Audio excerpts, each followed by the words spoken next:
Hey guys, it's Crazy back here, and today I am going to share with you guys the build for Doram. So today, it is going to be Doram support, the PvP support build. So I'm just gonna share with you my setup. First off, stat. This is my stats distribution. I focus on Vit, Int, Dex, and Luck. The Luck is mostly for crit rest. And yeah. So this is my skill distribution. You can see from the first job, second job, third job, trans 2 I mean, trans 2 still, and then the third job. So the most important thing about Doram support is actually the skill, which you can use to possess your main DPS. Mostly very useful for like Warlocks, and yeah.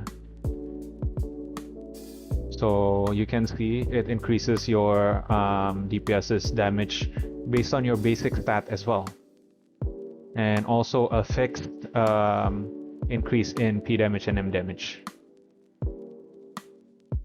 as well as giving tankiness as well. Yeah. So yeah, there's a lot of stuff.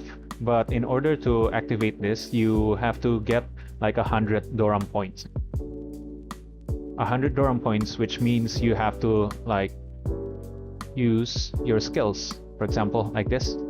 Yes, you see? It increases. Yeah, and spamming it, because or else it will go down. And then once 100, then you can click on your party and then click Neko Possessed. That's that. And also you can give your teammates buffs as well. A lot of buffs actually. Like this is one of the buffs. It gives a 20% shield on our HP. That's why we focus also on our HP. In my Nexus, I put the green Nexus. I mostly focus on HP. And that's why also even my card is Saugunka Illusion. So other than that, let's go to the skills. So this is my manual, and this is my auto. So basically your auto, this is just enough. You don't need anything more than this. You can replace 2 and put it manual, because this one is actually, but sometimes I'm just too lazy to put it manual, sometimes because I just forget to click it in the heat of the battle. But yeah, this one is only for 12 seconds, that's why it's better to put as manual. Instead you can put this one, the shield one, Tuna Party, over here. So, and you can also put this one on auto, just in case if you for example in Anima Tower, you just put it on auto so you can focus on dodging and stuff, and it just casts skills. Even in GVG you can just put it on auto to but yeah, manual gameplay is kind of the Doram thing. You don't need to put these 2 on auto. This is basically your auto. Why I put this chili bomb here is for the Doram points, so I can possess much faster, having 20 points extra. Okay, so moving on. My equips, I use Ocean Grilled Fish. It's the only weapon for Doram Sea. Shadow Claw gives good damage reduction and max HP as well. And over here I use Rangrit set for the for the armor set. For the accessory, I'm using Light of Guardian, the Poem of Hope set. It gives the highest reduc and gives a damage taken reduction boost to your party as well. This one I choose Steady Hood, but other alternatives, if you are focusing mostly on race reduction, then you can go for Polar Bear Knit Hat. That one is a good option to have. It also generates a shield, HP shield, which is good also. Yeah. So, but I'm stacking on reduction versus size. So this one, Hazelnut Lens. Here, Party Whistle, again with the size reduction. And over here, I'm using Plum Lantern for 1 for the size reduction, 2 also to restore HP. And also the P damage and M damage reduction isn't that bad.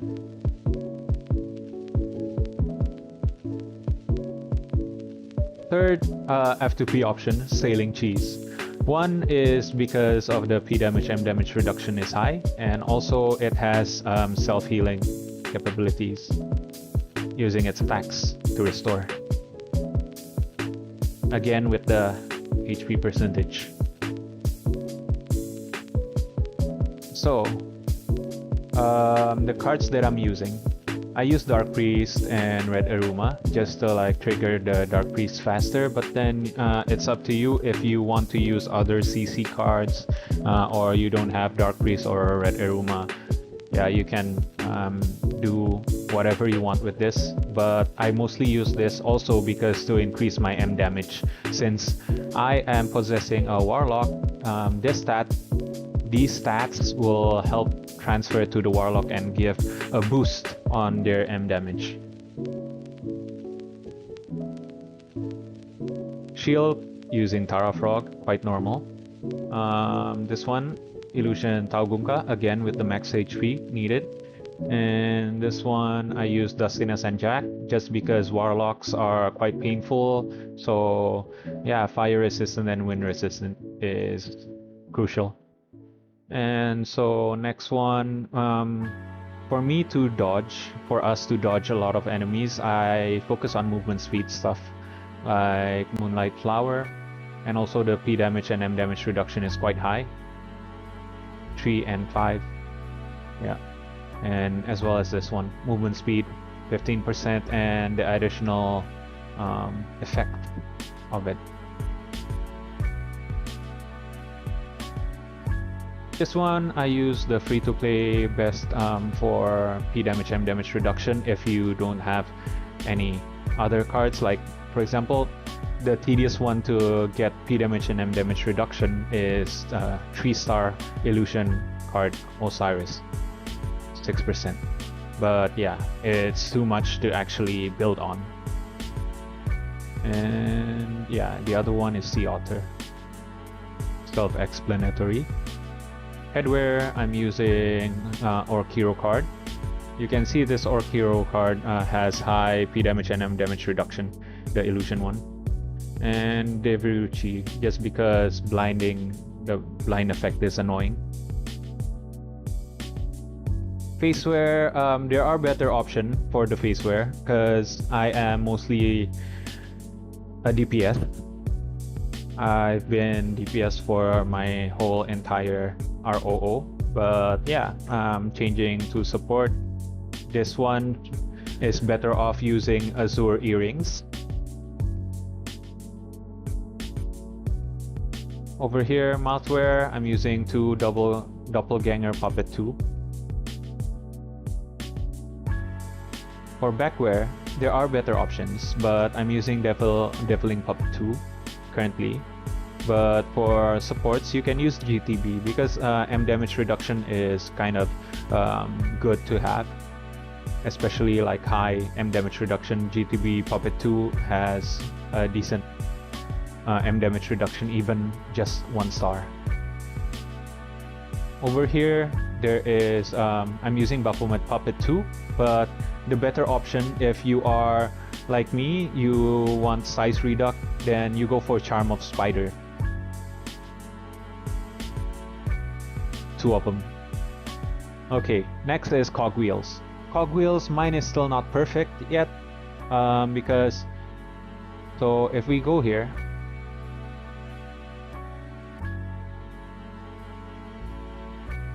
actually self-healing is good, and Kitty Charm is good as well, because it gives M damage bonus to your character, which helps on the character that you possess.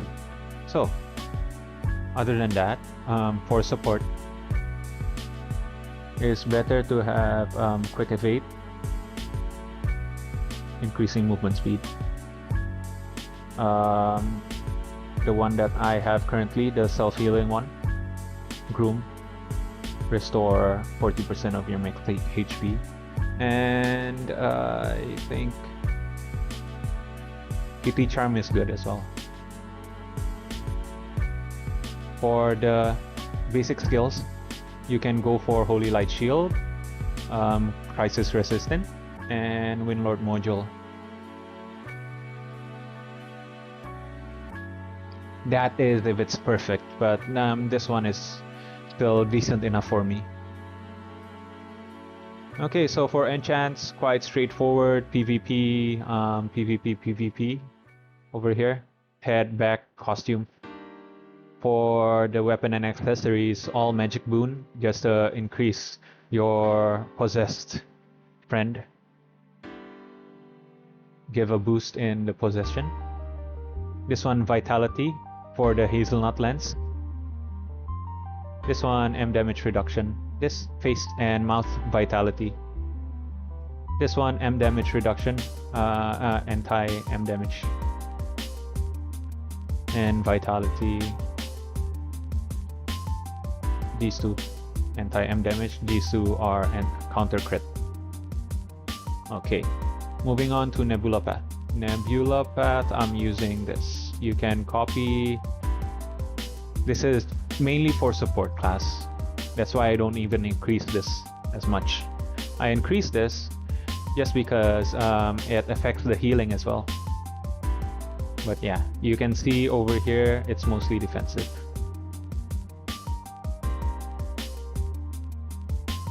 Okay, moving on. This is my sigils, the sigils that I'm using. Floating Protection, Courage Blessing, Divine Vessel, Gilbreak, Oblivion, and Sunny Doram. Again, you want to give your DPS the most boost in damage and everything else. So, moving on. Feathers. Feathers, I do something like this.